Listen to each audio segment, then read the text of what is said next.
if you see me looking up, it's because for me, whenever I give nice talks or give a talk, I like to see faces. So I have a screen right just above my camera. So if I ever look like I'm looking up into the heavens, I'm not praying for a successful outcome. I'm literally looking at your faces and seeing how well I'm doing.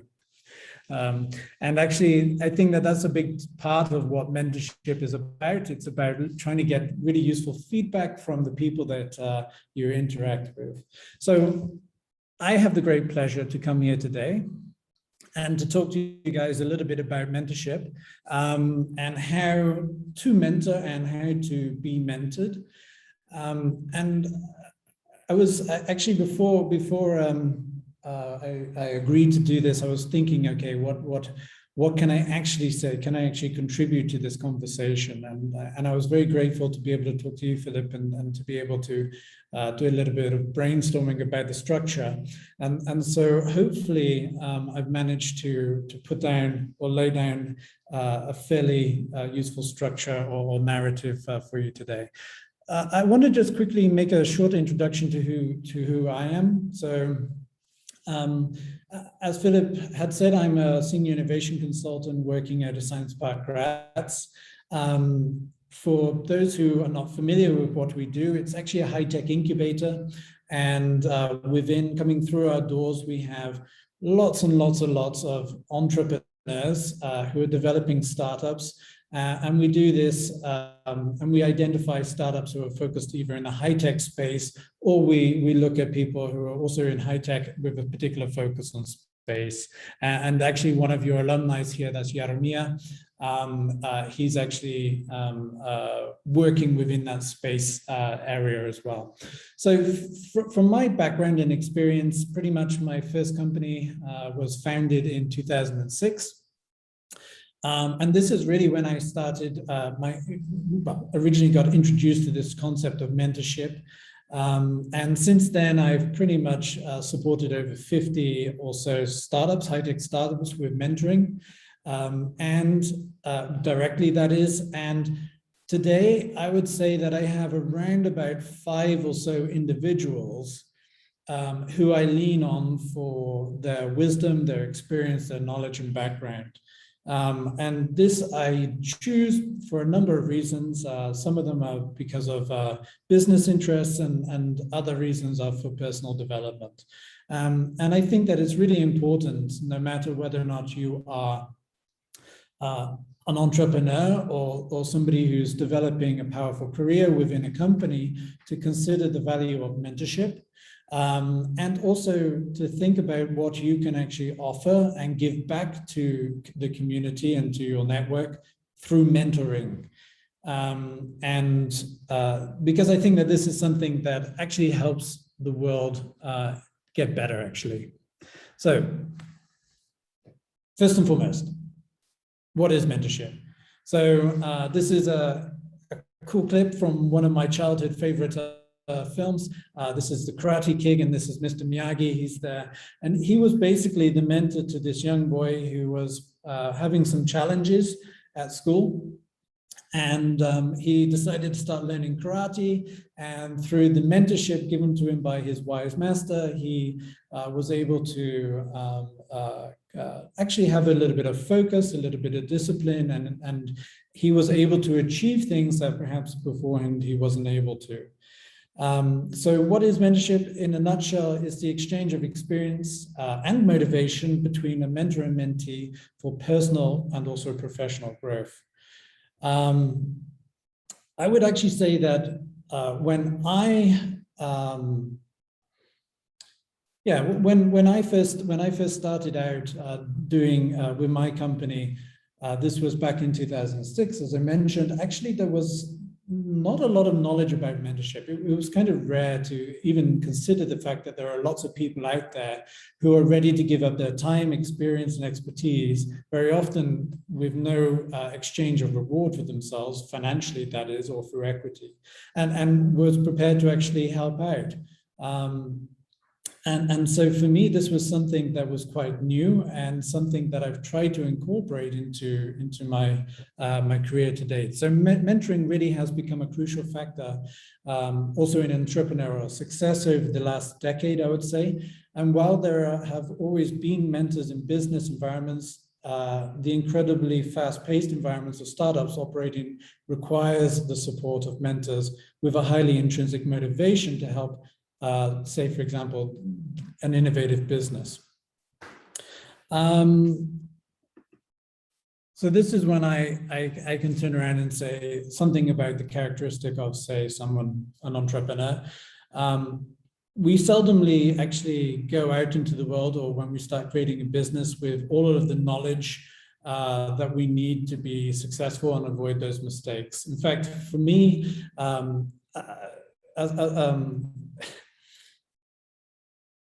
I actually had to learn a lot of the mistakes as I went along when I started creating my job, when I started creating my first company.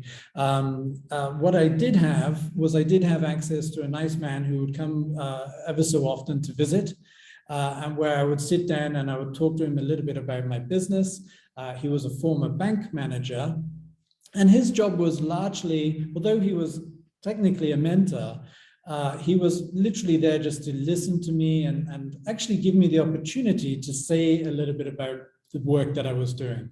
So he enabled me to become a little bit clearer in what I was trying to communicate, and he also helped me to gain confidence, I would say, in that early phase of the business that I was developing.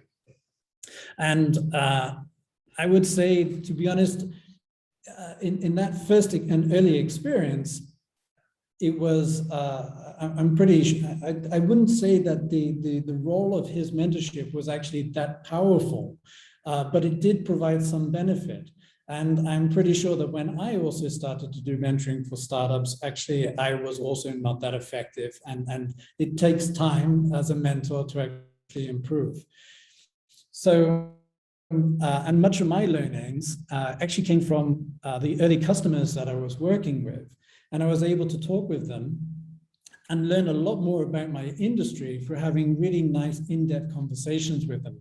So in that sense, a mentor is somebody who can come from lots of different places. I just talked a little bit about entrepreneurship, but in reality, it's also great for personal growth. So here's an image from the film The Pursuit of Happiness. It's a great film with Will Smith as the main lead here. And in this film, there's a scene where basically he comes up to a guy who drives up in his beautiful red Ferrari, and he says, "I have 2 questions for you. What do you do, and how do you do it?" And I think that that's something that's really quite important. And that's something that a mentor can help support you with as you develop and grow. And the response was, you have to be good with people and you have to be good with numbers.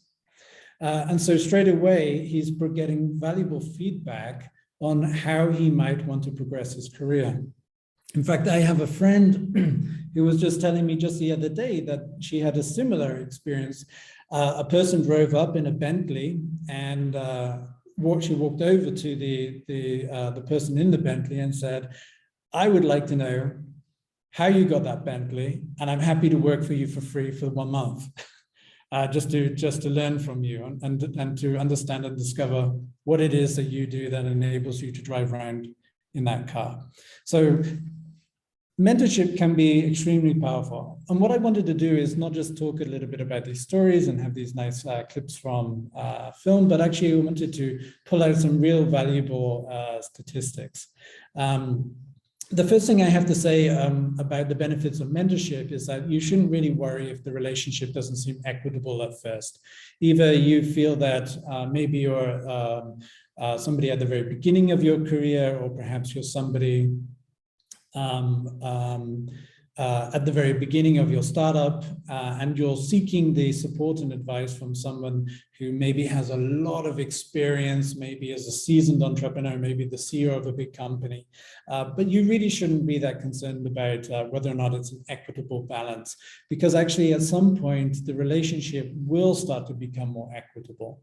And you should have faith in that. But here we go. I'm going to go through a couple of very important numbers here. So number one, when employees were asked, aside from increasing their pay, what would they most benefit from within the context of their job, 41% actually said that they would want to be part of have more networking opportunities or be part of a mentorship or sponsorship program.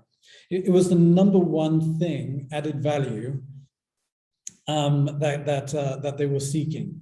So mentorship is actually extremely important to employees. They love it, and it's good for when you think about retention of the employees. The second one here is 5 times, you are 5 times more likely to be promoted if you are mentored than if you're not mentored.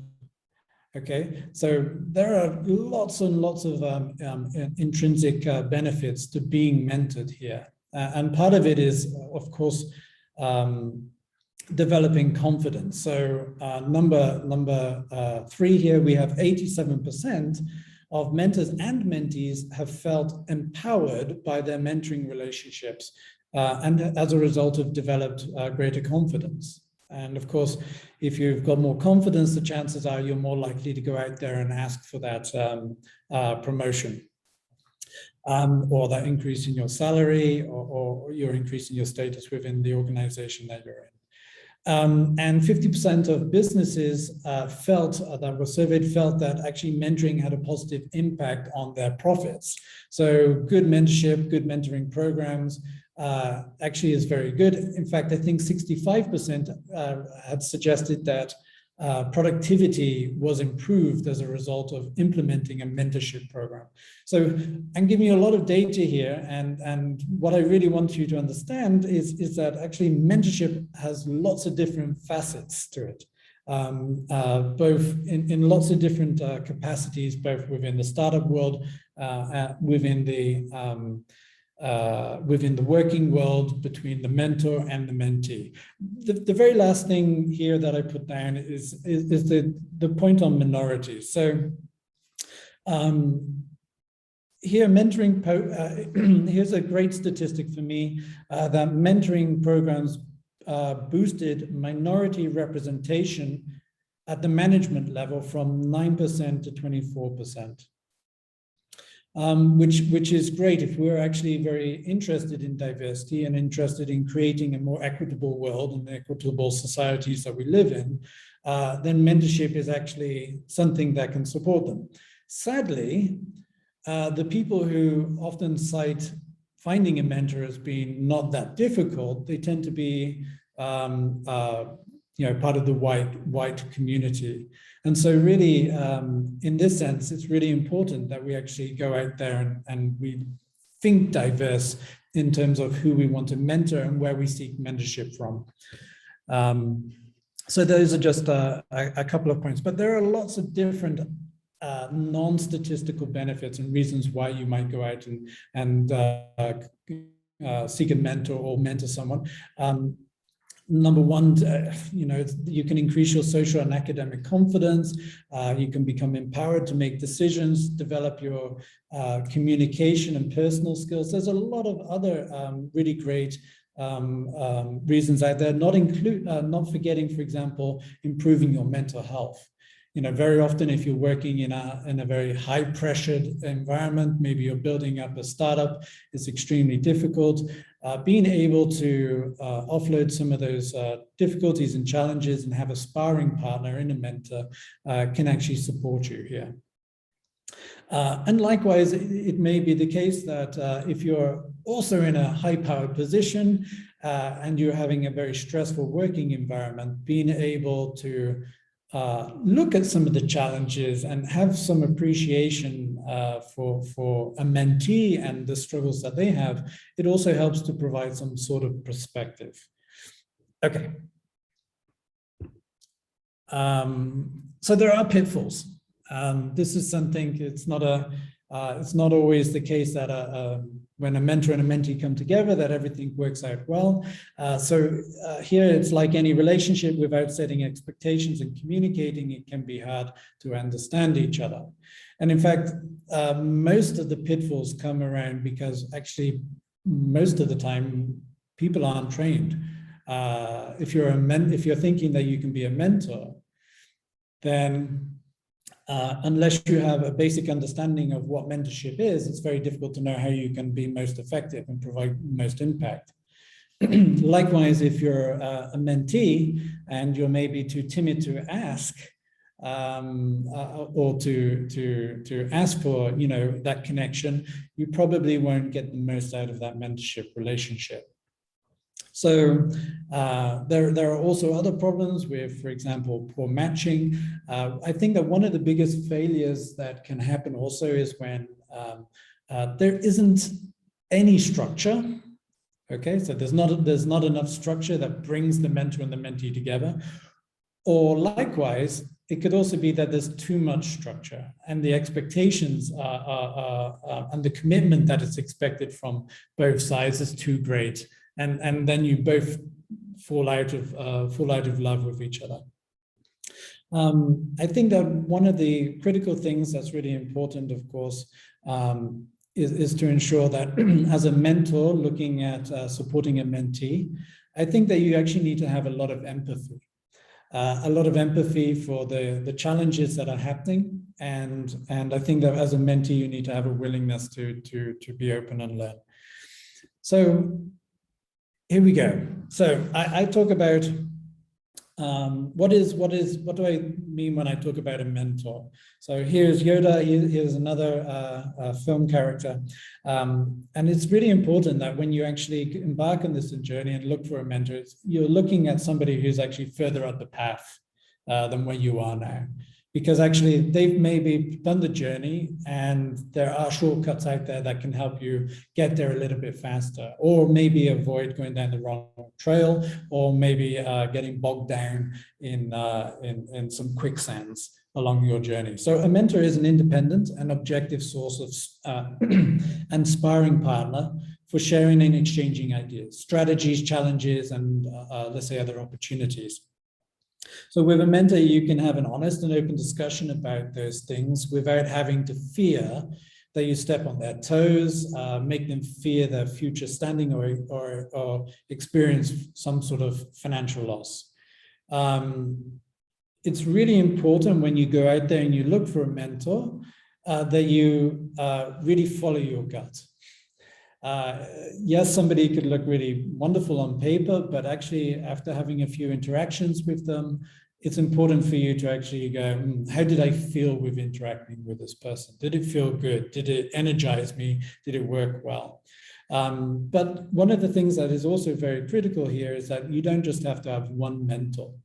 There are lots and lots of different ways in which a mentor can be supportive to you, and you may need several mentors to be able to fulfill all of those needs that you need as a professional, as an entrepreneur.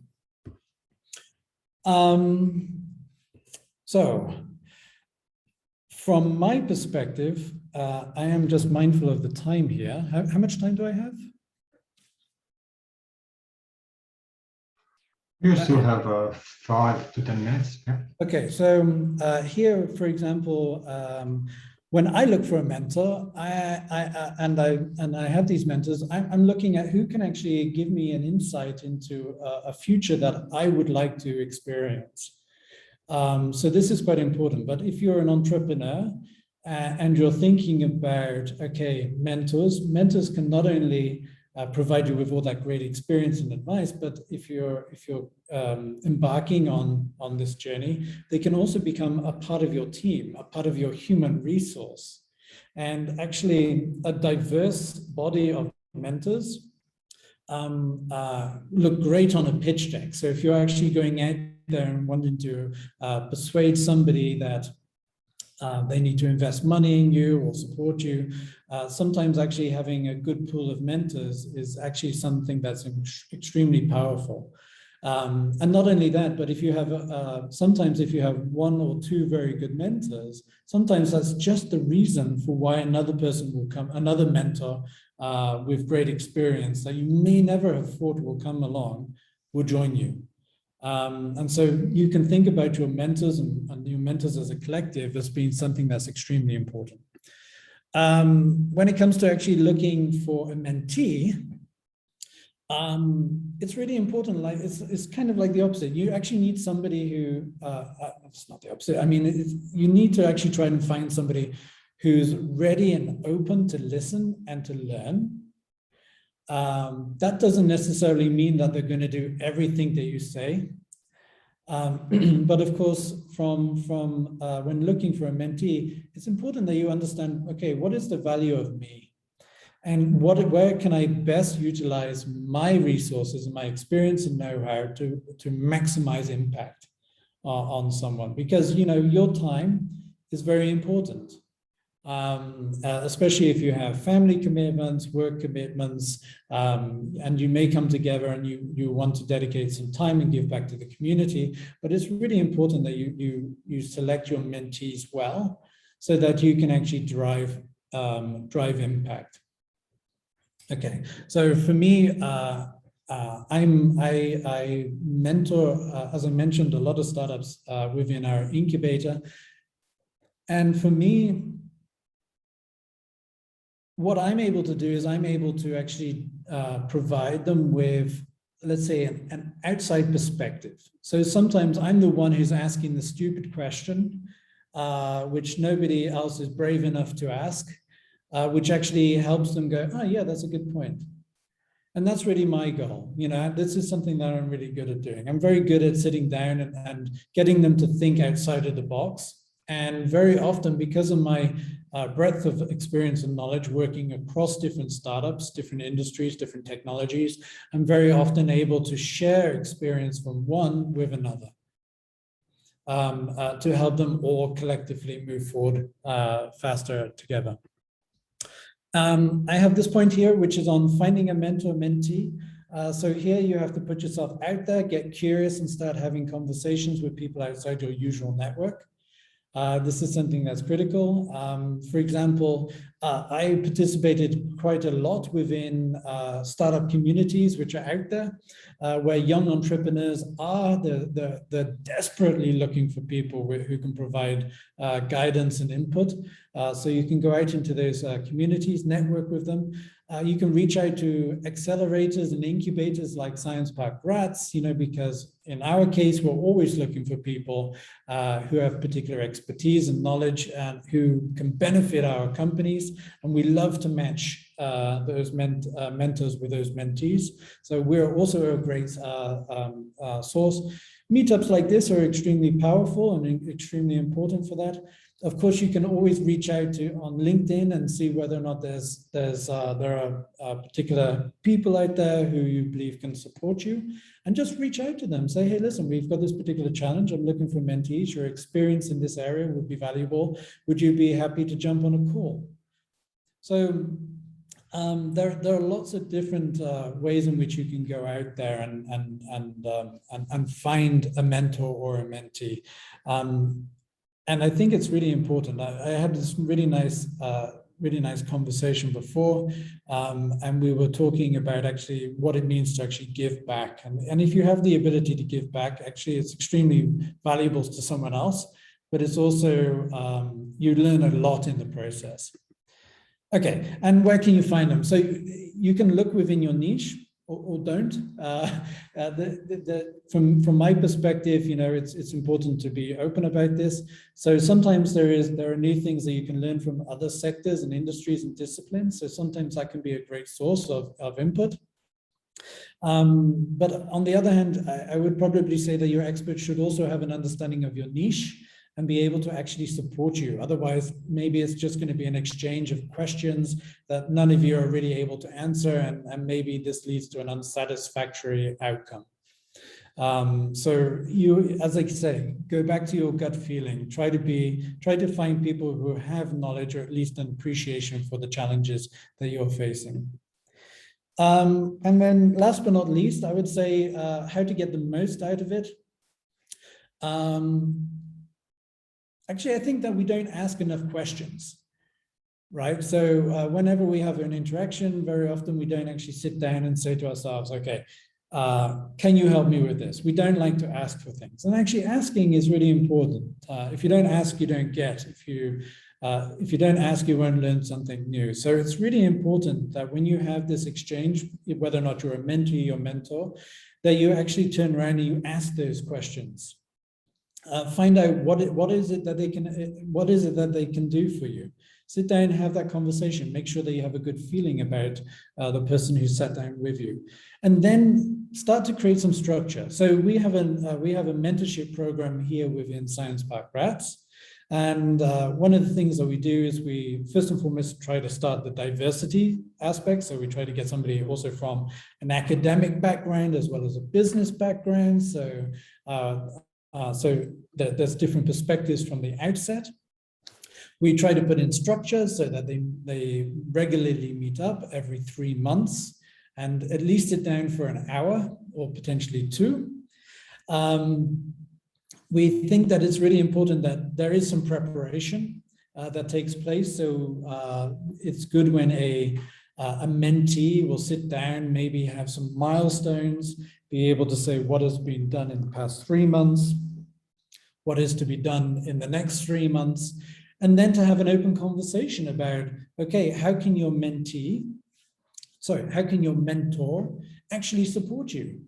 You know, and the only way in which you can really understand that is if you do some research and you ask questions. So you go onto LinkedIn, you look at their network, you look at their experience, their background, maybe their education, and you come prepared. You know what you have at least some sort of idea of what your mentor can help you with, and otherwise, please ask them.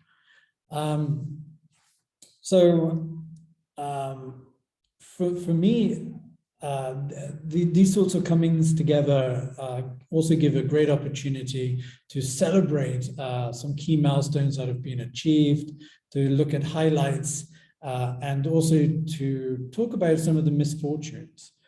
Maybe something hasn't really gone well. And maybe you want to talk about, okay, why did it not go well? Maybe you can get some input and to have that nice open conversation.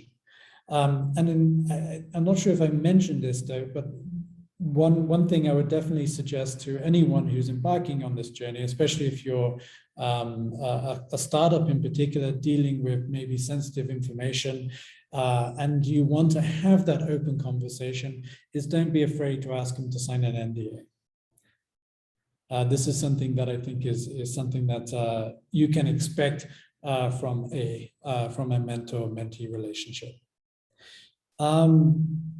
That's pretty much what I have to talk about for the keynote part. I would like to say thank you very much. Hopefully it's been somewhat useful for you so far. And I will hand over to Filip, and maybe we can begin the next part of the agenda. Thank you, Craig, very much. I'm reading all the chat questions and comments, and I like that this topic has actually made some waves in our chat room. So thank you, Craig, and I think you covered it very, very well. What I'm looking forward now is our fireside chat, where we will also invite Alja Gajšek from CEED Slovenia, who will join Craig and me here. So CEED Slovenia actually does exactly this. So they do provide mentoring and ecosystem building for Slovenian entrepreneurs for 14 years now. And Alja will introduce herself just in a moment. So Alja, please welcome to our meetup, and please join us here. Hi everyone. So if you would like just to say a few words about you, your background, and how there is a connection of you and mentorship, that would be perfect. for a start. So I've been part of CEED Slovenia for the last 10 years, but CEED has been in Slovenia from 2005. And CEED was the first entrepreneurship organization that actually started mentorship. I would definitely say for Slovenia, most probably also in the region, CEED has been, CEED is an international network. We have offices in Bulgaria, Romania, Slovenia, had some in Serbia and Bosnia and Herzegovina as well. So, and the whole concept of mentorship, and I think Craig also said that in 2006, there wasn't a lot talk about mentorship back then, right? Also here in the region and in Slovenia, I know when they started it, they felt there weren't any experience exchange among entrepreneurs, among, let's say, younger entrepreneurs and experienced ones. And that's how CEED actually started. And my connection, so I can talk about mentorship, what has been happening, from the beginning and also for the last 10 years.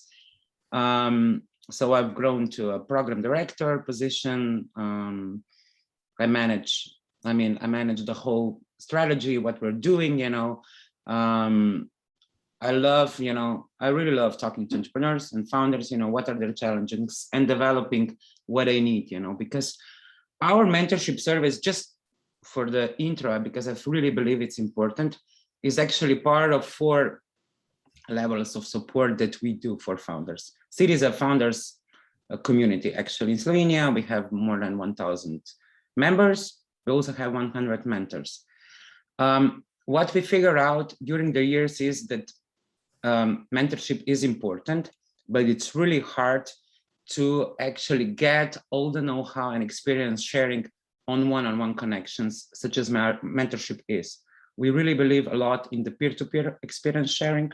So our core is actually peer-to-peer sharing groups, depends on the phase of the life cycle the company is in. So we can have like groups for startups, we can have groups for small business owners, we have groups for, global tech companies who are expanding globally. So we really believe in peer-to-peer sharing, and I feel like there's a lot of mentoring and mentee-mentor experience exchange going on for that part. But there are some challenges that you cannot solve on a group level, even though the group is the same. You have some unique challenges. This is where mentors actually come in and help. That's about it about mentorship. I can go further, Filip, but if you have any questions, we'll open some questions together right now. Thank you very much for the intro. So as all the 3 of us, Alja, Craig, and myself, we are all coming from and have this startup ecosystem background and entrepreneurial background. I would just like to mention that we'll also consider this topic more broadly. So I think that all of us, no matter if you're an entrepreneur or working in a large organization, studying, or even retired, we might have a nice mentorship experience and opportunities to actually grow from this experience. So everything that we talk about, I would like to see that also from this perspective. For a start, there was a nice discussion before the keynote in the breakout room, and we touched this definition part. And it was about what is the difference between coaching, mentoring, consulting, and training. I think it would be maybe good for us to start and see how do we actually understand those 3 or 4 categories of support. Craig, Alja, maybe who of you would like to start? Alja, please feel free.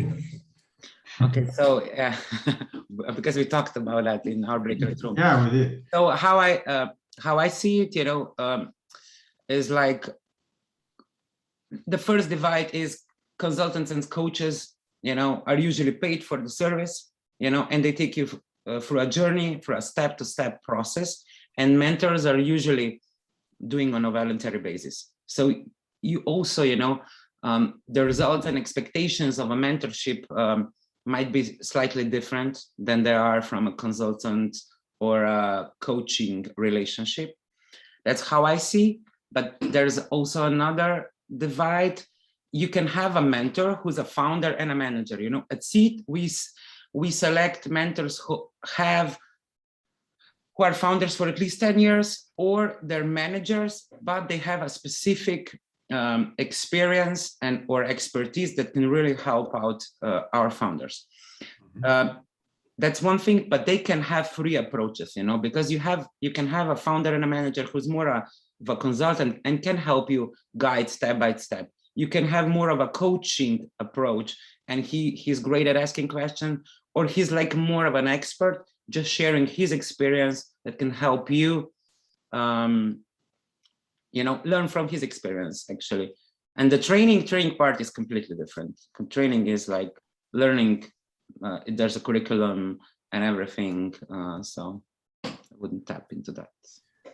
I couldn't agree more. I would actually say that this is one of the things that has to distinguish a mentor from any other person, is that there should not be really any sort of money exchange or any equity, that there has to be a free flow of information and ideas. This is something that is, I think, essential, because actually you don't want to question the motivation of your mentor. You want to be able to listen to them with an open mind.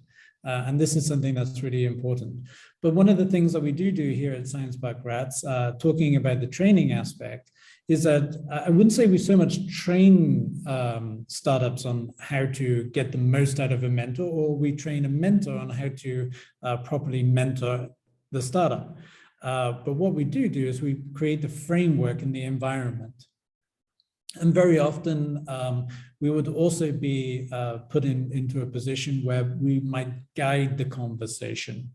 And as certainly at the very beginning, and then this usually sort of has a more free-flowing exchange of ideas as we go along. So for example, very often having listened to, I don't know, a topic on the area of AI, you know, and we have some academic mentor who's very much into this particular subject. He maybe the mentor doesn't feel particularly open and feels at ease to share his experience until you actually ask. And you invite them in to share their experience. And so, and then all of a sudden, wow, they have a lot to say. So sometimes you actually just have to encourage the environment in which they can interact, and then they'll find their own way. So very often we see that many programs, especially those that are supporting entrepreneurs, include some kind of mentorship support.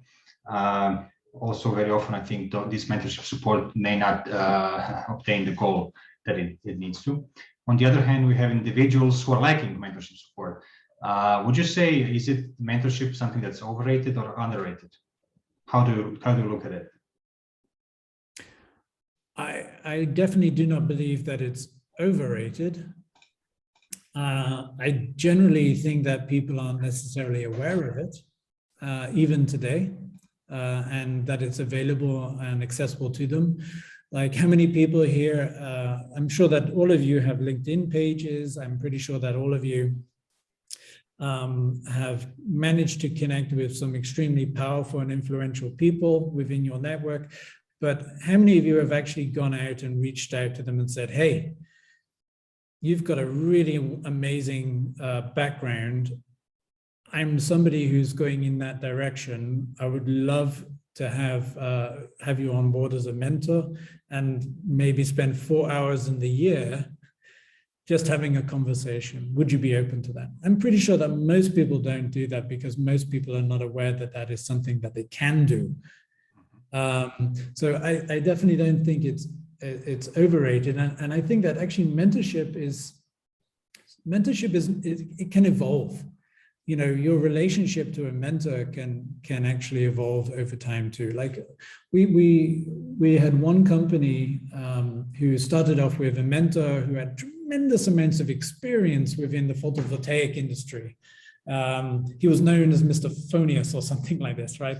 And he came on board, and he was a mentor in the very beginning. But then once he saw that this company was going to be extremely successful, he then joined as an investor.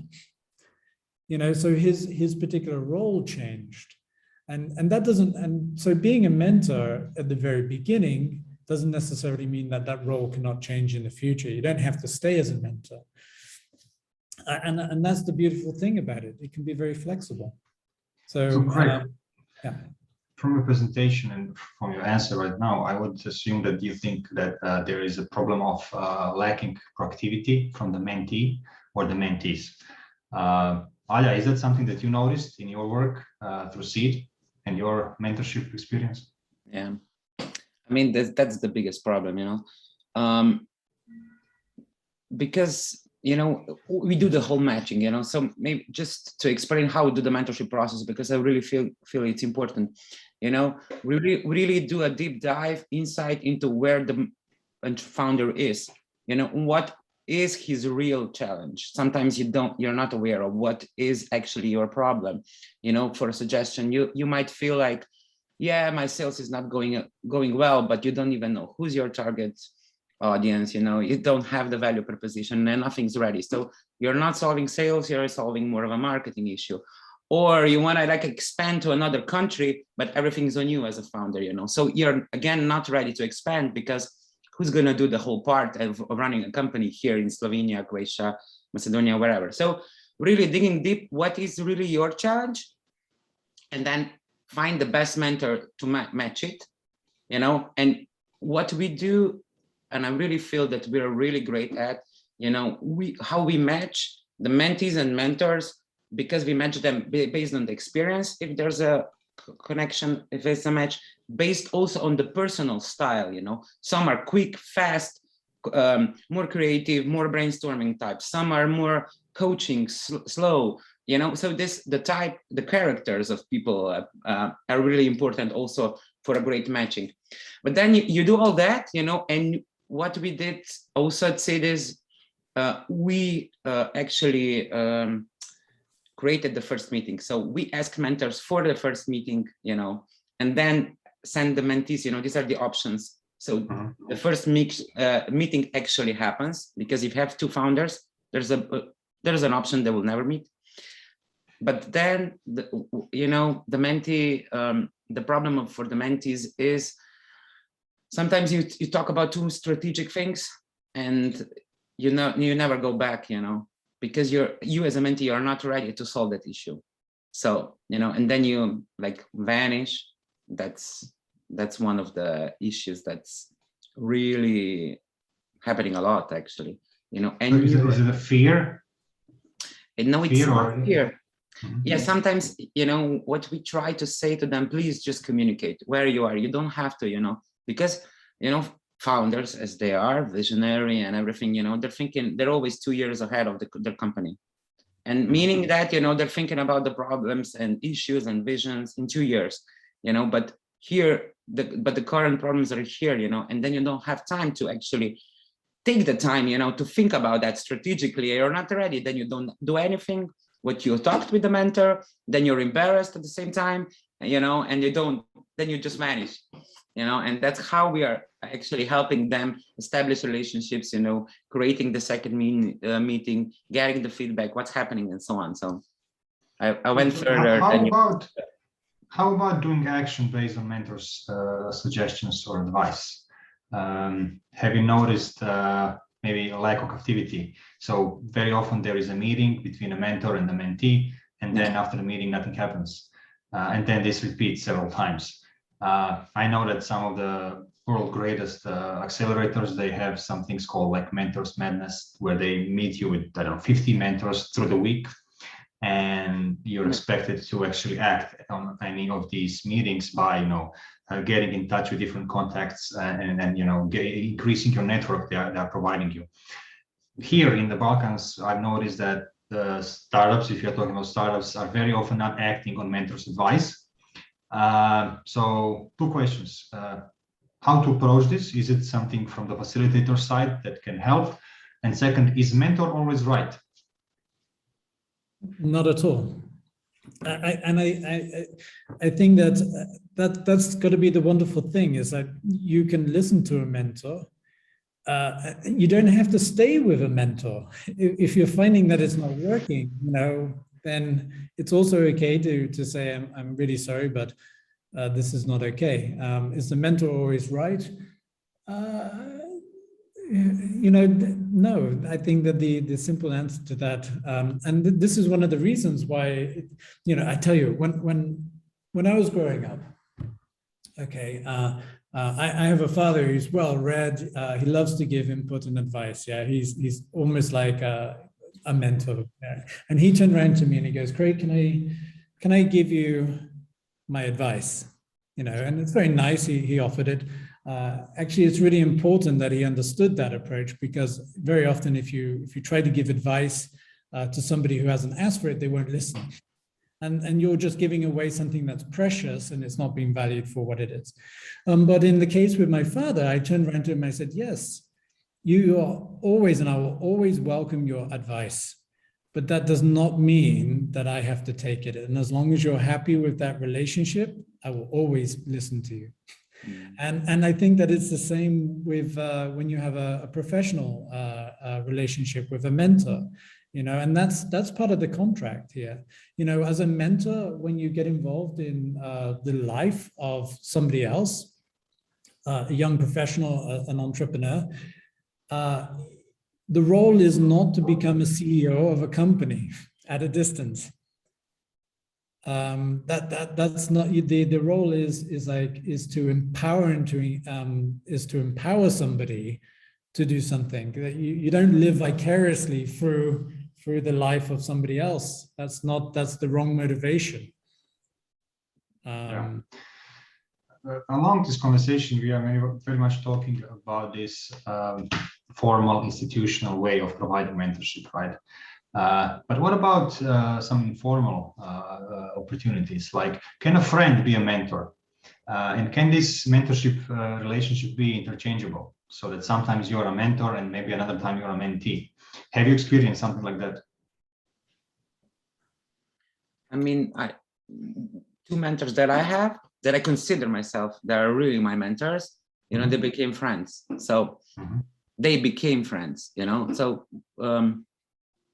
yeah, but we developed the whole relationship, and I still consider them mentors. I don't think they consider me as a mentee, but they're again also the friends, so it's, yeah, I mean, friendship is friendship. The problem, that when you're a founder, also again talking from a founder or a manager perspective, you can always talk to friends, about your issues, but going for someone, who has exact experience of your challenge, and maybe, if your friends are not founders, they will never understand your journey and your challenges.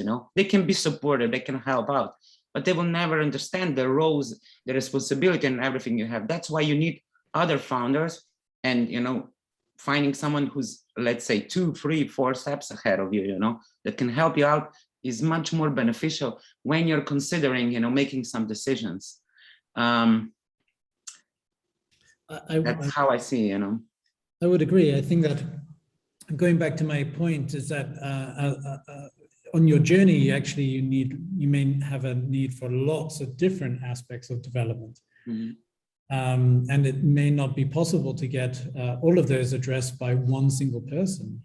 And it's possible that a friend can also be a mentor, because maybe they can, as long as they're open and you have that sort of relationship where they can give you honest feedback. My feeling is that friends are people who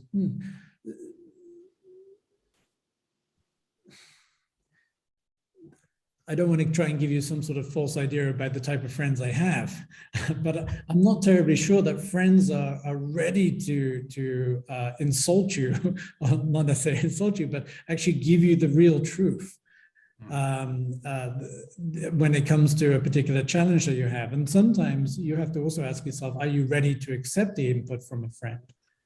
And I think that that's where you make the distinction between what is a mentor and what is a friend. Is it possible that somebody is a mentor without actually knowing it? Yes. Yes. Yeah, I think so. But can I add, I would love to add something, that Craig mentioned. you know, I see a lot of startups, you know, saying, yeah, mentor told me that, mentor told me that, yeah, mentor told me, don't go now to another region, don't go expanding. What is really important, you shouldn't base all your decision on mentorship advice, you know. What I really believe, you know, you can get different perspectives, but decisions have to be yours, you know. It's great to get, I don't know, from 3-4 mentors, community, peers, friends, I don't know, you know, gain the broader perspective, then make a decision, because you're going to live with it, you know.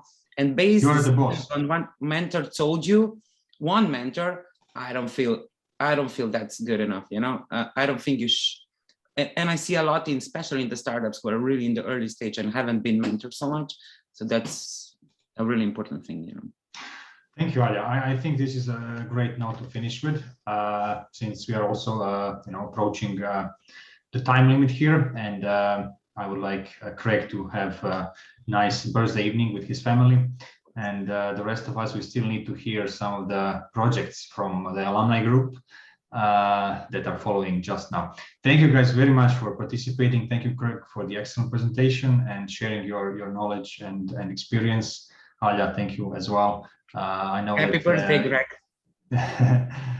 I know that everybody from the community and alumni know Alja, so if they will have any questions about the CEED and how they can help in the mentoring process, they can also approach her. I know that Craig is active on LinkedIn, so if guys want to connect and reach out, I think maybe this is the best way to do that.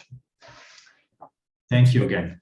Thank you very much for your time. I wish you a very enjoyable remainder of this event. And I wish to see you all, somewhere online in the ether in the future. Take care now. All the best. Thank you. So I hope that you had some of your thoughts and inspiration based on this conversation. And now what is following is our project marketplace. So we do have 3 projects that will be presented today.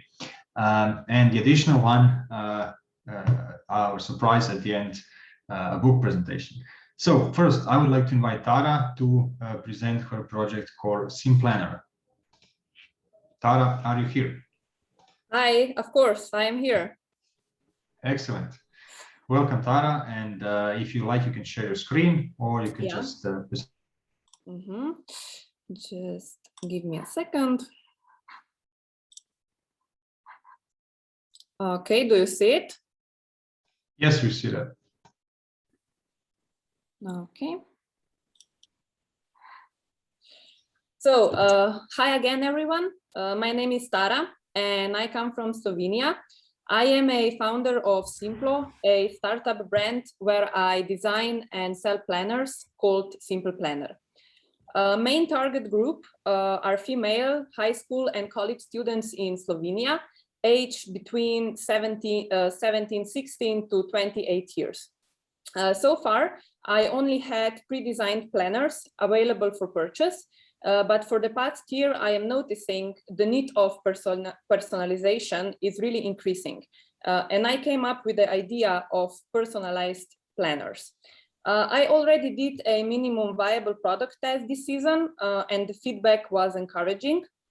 I am also attaching this screenshot of a very basic personalization we managed to do this season. So for all that don't understand, the users currently can choose their cover. They can also choose for the look of their insight pages. They can choose extra pages like to-do list, financial plans, extra pages for notes, and they can also choose different accessories for their simple planner.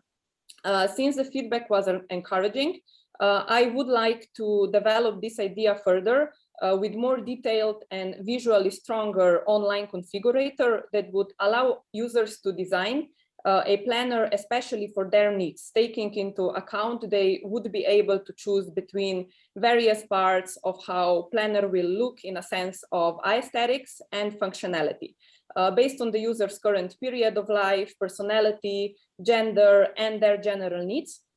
And also I would like to adjust the calendar in a way that people can buy it anytime, even if we are currently out of season of selling planners. I already increased last year's sales for 100%, and we are still currently in the season, just approaching the launch of yearly planner. Most of the traffic is reached organic, and our current marketing strategy is also working with influencers, advertising on Facebook, and producing useful planning and productivity content. In this current stage, I would like to learn about expanding my e-commerce brand to other countries.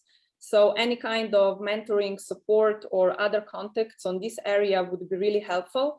I am also looking for new sales points in terms of physical traits, and for the area of personalized planners, I would say if anyone is interested in participating or in advising in this specific project, I am of course open for collaborations, and I will be happy to share more elaborated idea about this personalization. Thank you very much for listening, and I will be happy to discuss any further questions, and here you also have my contacts if anyone would like to reach out. Thank you very much. Thank you, Tara. This was an excellent pitch, very well designed, and I wish you a lot of success with the Simple Planner. Next alumni is Katarina Leko with her project called Migrant Talent Garden. So I would like to invite Katarina. Hello. Hi, Filip. Thank you for giving me opportunity to introduce the project. Actually, I have to be honest, it's not my own project, but I was asked to participate in this one. Hope for a reason, that's why I'm fellow of the super cohort. Anyhow, I would share a screen. I will be really short. Just a second.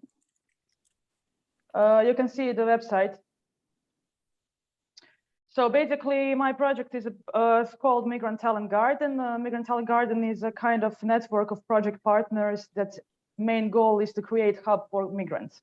Basically, our target group in Croatia is our migrants that come from non-EU countries. So no matter if they come from USA, from Africa, Asia, or any non-EU countries, they can come here and we can help them to adapt and to start a business. Our target group are people under 29 years old, even though if you are older, you can ask for help, we'll be here, but main target is under 29. And they need to come from non-EU and they need to know English. Everything else we'll provide. This project that's called under Migrant Talent Garden, we have a project called Start Business Today, and it's completely free. What's in there for migrants? Some of the main benefits are consultations they get with our mentors. We have mentors from almost each part of each industry and each part of business. For example, sales, marketing, starting business, legal consultations, stuff like that. We have prepared lectures of 12 theoretical and practical trainings with top lecturers and mentors. We have some events also prepared for the migrants where they can meet some new people, new mentors, and of course, extend their current network. And there's also working space. We have incubator where all of these things are going to happen. The maybe most important thing is you don't need to be physically in Croatia to become a participant of this program. So hopefully, if you guys from the cohort, for example, from Bosnia and Herzegovina or some other countries that are non-EU, someone who needs mentorship or any kind of support that we provide, you can get them, you can connect them with me, and we can go from there if they need any kind of all of these benefits. And the most interesting part is there will also be some chance to help with crowdfunding. So if there are some migrants that are looking for crowdfunding opportunities, they need to do crowdfund to start their businesses. We're going to be here also as a support. So everything is for free. We share support, and I hope we will get some contacts and we can help someone actually. Thank you. Oh, thank you, Katarina. This was very nice to hear, a lot of impact, and I hope you will help a lot of migrants coming to Croatia and the region. And we also have a project from Varaždin, Karlo Kukec, Makerspace Varaždin. Karlo, the floor is yours. Yeah, hi everyone. Thank you very much. So I will be very quick. I won't be sharing a screen. So I have a really quick call to action. So I'll just make a short introduction. So as probably most of you know, the organization where I work is Technology Park Graz. We've been in operations for over 15 years now. And in the last few months, actually, it's probably a year now, we've been working on sort of a spin-off, and that is Makerspace. You're probably familiar with the term Makerspace. That actually means a collaboration space where you can share equipment like 3D equipment, laser cutters, CNC machines, and similar stuff. It is targeted towards basically everyone who wants to get involved and get to know technology like that, but it's especially targeted towards entrepreneurs who want to design their hardware products or do rapid prototyping. So we've gathered a community of companies and individuals and founded a new association. And what we have in plan is a few study tours, actually 2 study tours that we would like to take students of the local university on those study tours and the staff of this makerspace to see what's going on in the region. I know that some of you are heavily in this space. I don't know if Jeremia is still here. Probably not. What I would ask you is the following. If you have any knowledge about the makerspaces in the region, so Slovenia, Austria, we would definitely like to visit them, organize a 1-day or 2-day study tour.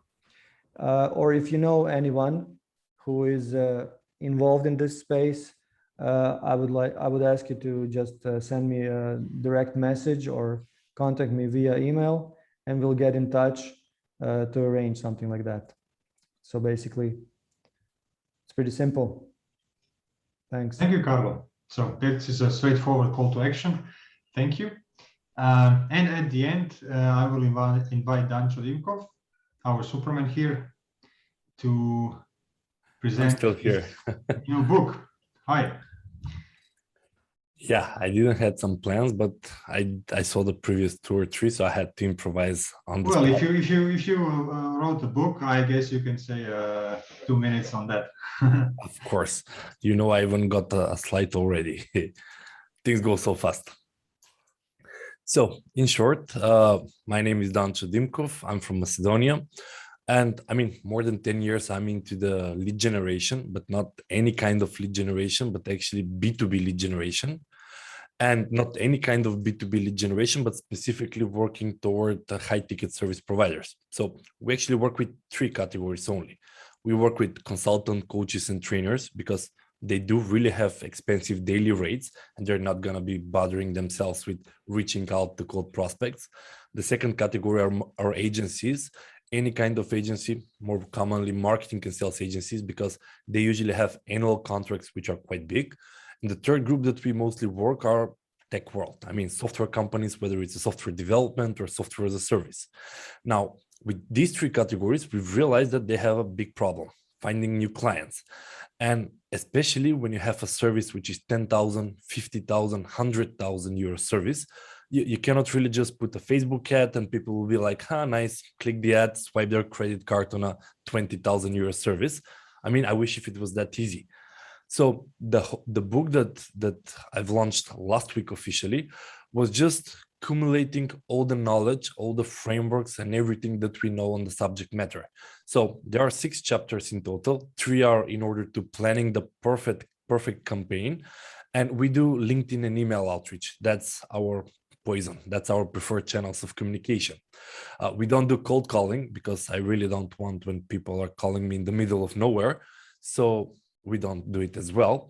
But as book, it's just divided into 2 sections. The first one is how to plan an outreach campaign, which covers, of course, define what's your ideal client, how to actually build a database of prospects, and how to actually create messages that will not be salesy, pitchy, or spammy, but actually how to move toward relationship building and actually connecting with people rather than be the spammy guy. Once you have that plan, then you can move to the execution, where it is how to actually do a LinkedIn and email outreach, people will start responding, how to actually nurture the response, and how to optimize campaign in order to get as many meetings as possible. I mean, we've launched it last Wednesday, and in 2 days, we got to the Amazon best-selling title. It was quite intensive, but you know, we are in marketing and sales, so we did plan quite a lot in advance. But at the end of the day, is a book that it's not self-published. So I actually got a UK publishing house. I thought that if it's backed by a UK publishing house, it will get on a credibility that it's not like I just decided to publish. And I mean, it's available on Amazon. It's available actually everywhere. I've checked on Barnes and Noble, in any bigger book retailer. And there is also a Kindle version. There is a print version. Well done, Dancho. Well done. Excellent. Well, I'm in sales. I have to be persuasive a bit. Yeah. You're doing good. You're doing good. I think you sold 20 copies by now. For free, a lot of copies, not sold. I wish you a lot of success with the book, and we'll make sure to read it because I'm also very interested in the topic. So, guys, we are actually approaching the end of our meetup. As you all know, it was very nice hanging together with you here. Thank you very much for attending. Thank you, Alja and Craig, for participating in the Fireside Chat, answering all the questions and sharing your experience.